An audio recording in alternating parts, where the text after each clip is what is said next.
The music Minnesota almost forgot. Every great musical city has its legends, but it also has its forgotten voices. Long before Prince, long before the world began talking about the Minneapolis Sound, another sound was already rising from the neighborhoods, clubs, bars, and small recording studios of Minneapolis and St. Paul. It was soul. It was rhythm and blues. It was funk. And it was unmistakably Minnesota. During the 1960s and 1970s, remarkable musicians were creating records throughout the Twin Cities. Artists like Willie Walker, the Valdons, Maurice McKinnies, prophets of peace, Willie and the Bumblebees, the Lewis Connection, band of Thieves, and Wanda Davis.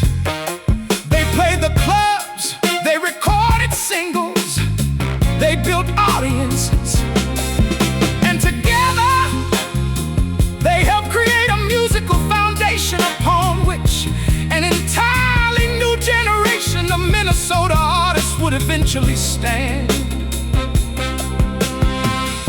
But history doesn't always remember everyone. Records disappeared. Clubs closed. Bands broke apart. Record labels vanished. And as the years passed, much of this extraordinary chapter of Minnesota music began slipping quietly into history, until somebody started looking. Secret Stash Records. Founded in Minneapolis, Secret Stash Records became something more than another independent record label. They became musical archaeologists. They searched through old recordings, tracked down musicians, interviewed the people who had actually lived the story, and slowly, piece by piece, they began putting Minnesota's forgotten soul history back together. One of their most important projects became Twin Cities Funk and Soul. Lost R&B grooves from Minneapolis. It wasn't simply a collection of old songs. It was evidence. Evidence that something remarkable had been happening in Minnesota long before the rest of the world was paying attention. These musicians weren't copying a sound that came later. They were helping create the environment from which that sound would eventually emerge. And suddenly, artists whose records had nearly disappeared were being heard again. Their names were being remembered. Their stories were being told, and some of them were returning to the stage. Wanda Davis. Among those rediscovered voices was Wanda Davis. Decades earlier, Wanda had been part of the Twin Cities soul scene, recording with the soul sensations during an era when opportunities for local black musicians were often limited. For years, much of that story remained outside the spotlight. Secret Stash helped bring it back. In 2014, Wanda Davis returned to the recording studio and released Where Did You Sleep Last Night? A voice from Minnesota's soul past was suddenly speaking to a new generation. But Secret Stash wasn't finished. Because preserving history doesn't necessarily mean keeping it behind glass.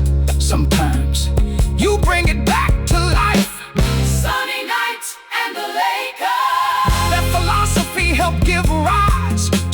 Minnesota's great musical comeback stories.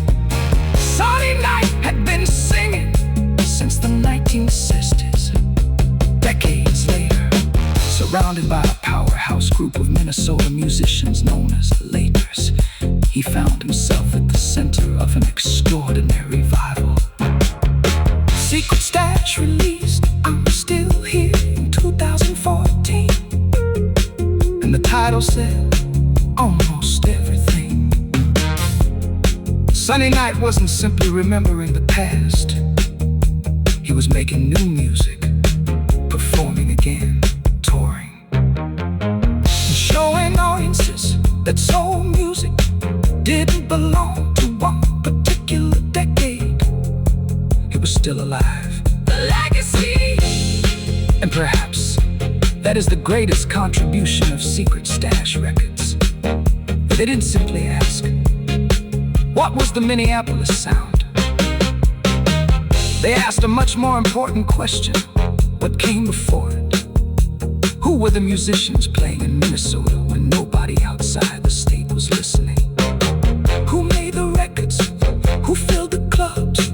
Who created the rhythm? And who helped prepare the ground for everything that followed?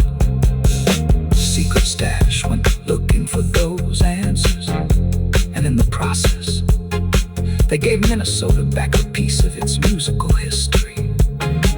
Because music history isn't only about the superstars whose names everybody remembers.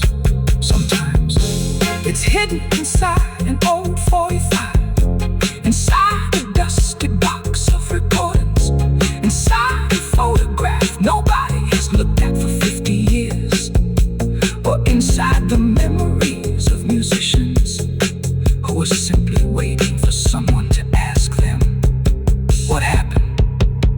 Secret Stash asked, and because they did, a forgotten generation of Minnesota's soul musicians began to be heard again, before Minneapolis had a sound. Minnesota already had the soul.